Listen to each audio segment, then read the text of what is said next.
Hai sahabat histori, kembali lagi bersama saya Dwi Saika Marlena. Di sini saya akan menjelaskan tentang Kambang Iwa. Kambang Iwa merupakan kolam resapan bagian dari desain perumahan Talang Semut yang dirancang oleh Chartens pada awal abad ke-20. Kolam ini berfungsi sebagai daerah resapan dan pelengkap zona penyangga hijau kawasan tersebut. Nah, kolam yang berbentuk kapal kuda ini terletak di tengah pemukiman elit Belanda yang dikelilingi oleh perumahan pejabat-pejabat kolonial. Kolam ini dilengkapi dengan pohon-pohon kayu penghijauan antara lain pohon ki hujan, rasmala, dan Swietenia mahoni. Sepanjang 3,5 era terdaftar kompeni Belanda menjajah Indonesia semenjak zaman VOC sampai Hindia Belanda, saat yang lumayan lama. Dari rawan tahun yang lumayan lama itu, banyak tapak jejak-jejak warisan monumental zaman kompeni nyaris di seluruh Indonesia, tidak terkecuali di Palembang. Salah satunya tapak jejak warisan riwayat kompeni di kota Palembang ialah Taman Kambang Iwa. Tidak paham tepat apa nama taman ini di zaman Belanda, tetapi yang terang taman ini diperuntukkan untuk masyarakat Belanda yang menetap di sekitar taman sebagai fasilitas wisata keluarga. Ini dibuktikan karena ada permukiman masyarakat Belanda di sekitar Taman Iwa yang berada di kawasan Talang Semut. Talang Semut sebagai teoriti permukaan elit masyarakat Belanda ialah bangunan eksklusif yang sekarang jadi rumah dinas wali kota Palembang yang tetap berdiri kuat sampai sekarang ini. Saat kolonialisme, Belanda tinggalkan beragam bangunan yang bukan hanya penuhi peranan estetis tapi juga peranan praktisnya. Beragam bangunan itu menebar di Nusantara, tidak kecuali di Palembang, Sumatera Selatan. Taman Kambang Iwa adalah sebagai salah satu warisan Belanda di Palembang yang masih tetap ada sampai sekarang ini.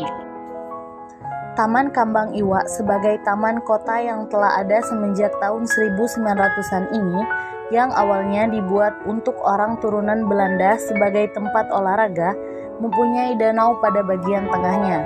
Selain berperan sebagai percantik taman, danau ini mempunyai peranan ringkas sebagai tempat memuat limpahan air hujan, hingga sanggup mencegah banjir.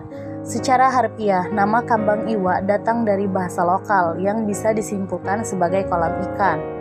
Jadikan danau sebagai kolam ikan, selainnya berperan sebagai tempat memuat air dan percantik danau. Sebagai harapan warga Palembang, harapan itu pasti harus searah dengan kesadaran untuk selalu melestarikan dan jaga kebersihan danau. Taman yang mempunyai luas sekitaran 5 hektar ini dilengkapi dengan beragam sarana yang tepat diperbarui.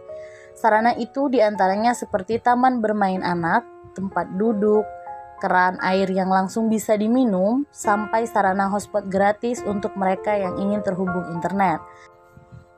Riwayat Taman Rekreasi Kota Kambang Iwa ini, di Taman Kambang Iwa sendiri banyak ditemui tumbuhan trembesi dan pepohonan teduh yang lain. Di atas pohon sering terdengar kicauan burung yang membuat situasi jadi teduh dan asri. Sementara di sisi tengah danau membentang jembatan yang mempunyai panjang sekitar 200 meter.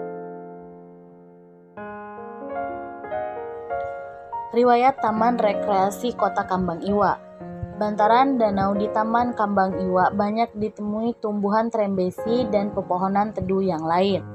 Di atas pohon sering terdengar kicauan burung yang membuat situasi jadi teduh dan asri. Sementara di sisi tengah danau membentang jembatan yang mempunyai panjang sekitaran 200 meter.